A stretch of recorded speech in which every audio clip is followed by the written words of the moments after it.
In May, when sea winds pierced our solitudes, we found the fresh Rhodora in the woods, spreading its leafless blooms in a damp nook to please the desert and the sluggish brook. The purple petals fallen in the pool made the black water with their beauty gay. Here might the red bird come, his plumes to cool, and court the flower that cheapens his array.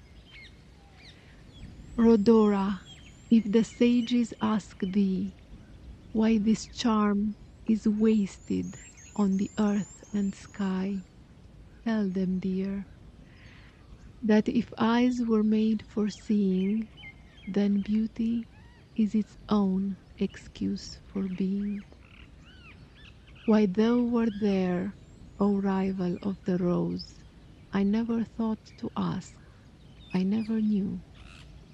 But in my simple ignorance, suppose the self-same power that brought me there brought you